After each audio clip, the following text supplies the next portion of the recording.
بسم اللہ الرحمن الرحیم۔ السلام علیکم ورحمۃ اللہ وبرکاتہ۔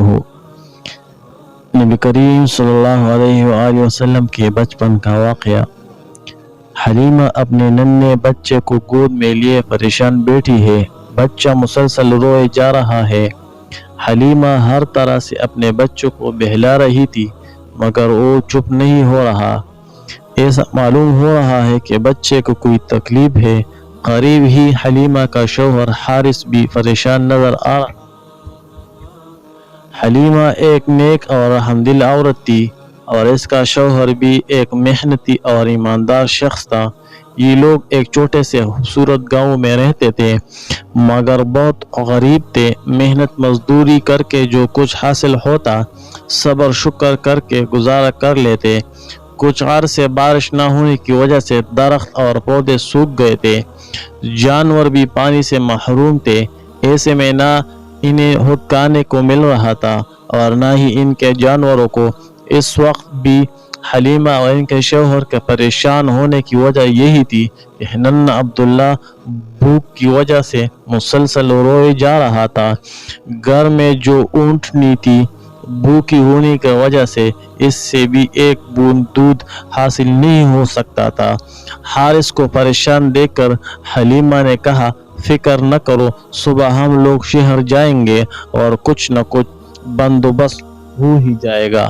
وہاں کے روایت کے مطابق دراصل گاؤں کی خواتین شہر جاتی اور ایک ایک بچے کو گود لے لیتی اور اسے اپنے ساتھ گاؤں لے آتی تھی تاکہ گاؤں کے خالص غذا اور تازہ آب و ہوا میں پرورش کے ساتھ بچہ اپنی زبان پر بھی مہارت حاصل کر لی۔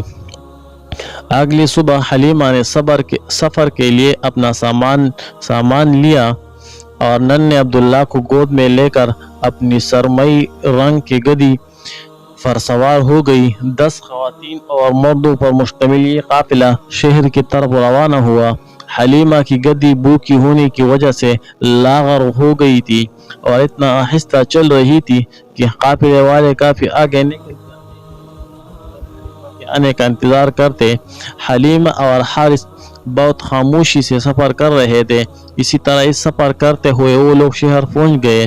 ہر کسی کی خواہش تھی کہ وہ کسی بڑے گھرانے کے بچے کو گود لے مگر ہوا یوں پہلے پہنچ جانے کی وجہ سے ساتھی عورتوں نے اپنے مطلب کے گھر تلاش کر لیے۔ حلیمہ کے پہنچتے صرف ایک بچہ رہ گیا تھا۔ وہ ایک یتیم بچہ تھا جسے تمام خواتین نے نظر انداز کر دیا کیونکہ بچے کا باپ وفات پا چکا تھا۔ بڑے دادا عمر کے حصے میں جو زیادہ زندہ رہنے کی امید نہ رکھتے تھے۔ جہاں تک والدہ کا تعلق تھا وہ بھی کچھ زیادہ مالدار نہ تھی۔ اس بچے کی وراثت میں بھی کوئی بہت زیادہ مال و دولت نہ تھا۔ غرض ایک طرف غریب بچہ تھا اور دوسری طرف غریب ترین دائی۔ تمام عورتوں کو بچے مل گئے اور روانگی کی تیاریاں ہونے لگی۔ ایسے میں حلیمہ نے اپنے شوہر سے مشورہ کیا کہ اپنے ساتھیوں کے ساتھ بچہ لیے بغیر واپس جانا اچھا نہیں لگتا، اس لیے میں اس یتیم بچے کو ہی لے آتی ہوں۔ شوہر نے جواب دیا، جیسا چاہو کرو، کیا معلوم اللہ اس کے ذریعے ہی ہم پر رحمت نازل کر دے۔ حلیمہ اس وقت واپس بچے کے دادا کے پاس گئی اور ان سے بچے کو مانگا۔ دادا نے بچے کو والدہ کے پاس حلیمہ کو بھیج دیا۔ حلیمہ نے جو بچے کو دیکھا تو عام بچوں سے زیادہ خوبصورت تھا۔ انہوں نے بچے کو گود میں لے کر اسے پیار کیا اور گود میں لیے اسے اپنی سواری کے پاس آ گئی اور واپسی کا سفر شروع کیا۔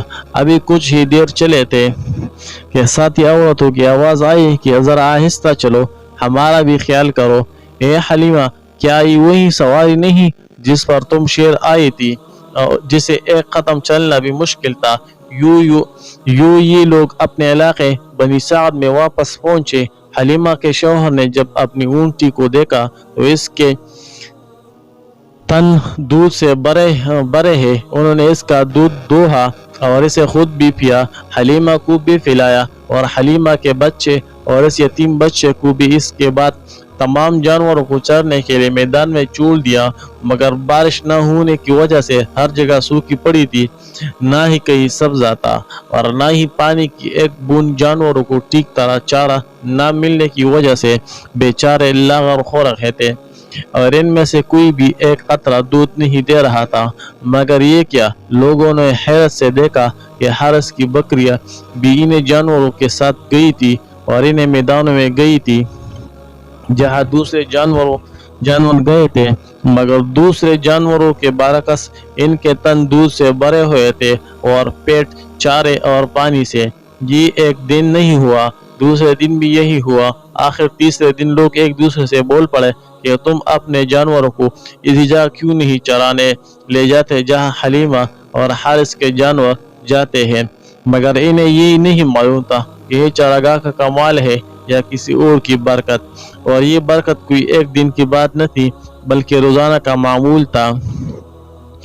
دودھ میں برکت اور رزق میں فراوانی۔ بچہ عام بچوں کی نسبت اچھی صحت اور مضبوط جسم کا تھا اور 9 ماہ میں بہت صاف گفتگو کرنے لگا تھا۔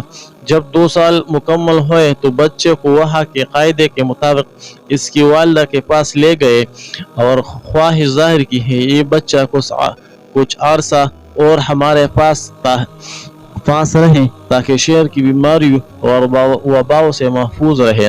دراصل دونوں میاں بیوی بچے سے محبت کرتے ہی تھے، ساتھ ہی اپنی ساری خوشحالی کا سبب اس بچے کو سمجھتے تھے۔ بچے کی والدہ پہلے تو راضی نہیں ہوئی، مگر برابر اصرار کرنے پر راضی ہو ہی گئی اور وہ دونوں بچے کو واپس اپنے قبیلے بنی سعد میں لے آئے۔ مگر کچھ ایسا واقعہ پیش آیا کہ حارث اور حلیمہ ایک دم گھبرا گئے اور فیصلہ کیا کہ بچے کو جتنی جلدی ممکن ہو اس کے والدہ کے پاس پہنچا دیا جائے۔ حلیمہ نے بہانہ کر کے بچے کو والدہ کو واپس کرنا چاہا، لیکن انہیں اس بہانے سے تسلی نہ ہوئی اور دراصل وجہ حلیمہ کو بتانا ہی پڑی۔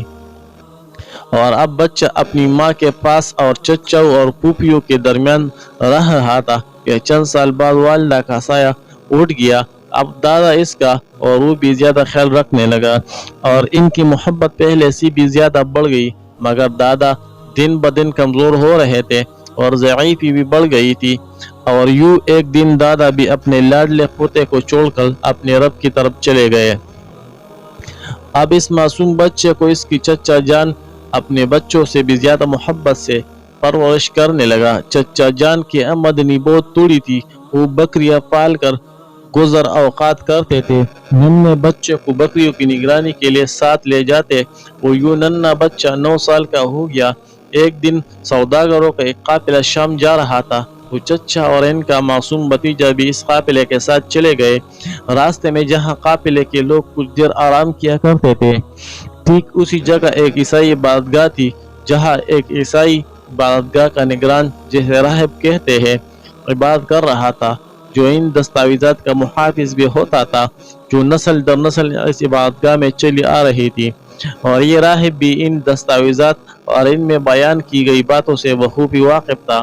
اب جو یہ قافلہ جس میں یہ دونوں چچا بھتیجا تھے عبادتگاہ سے ذرا فاصلے پر آ کر ٹھہرا تو راہب نے قافلے پر ایک نظر ڈالی اور ایک دم ہی چونک پڑا، کیونکہ جب وہ دور قافلے کو آتا دیکھ رہا تھا تو اسے بادل کا ایک چھوٹا سا ٹکڑا اس قافلے کے اوپر سایہ کیا ہوا نظر آیا تھا، مگر اس نے محض ایک اتفاق سمجھا۔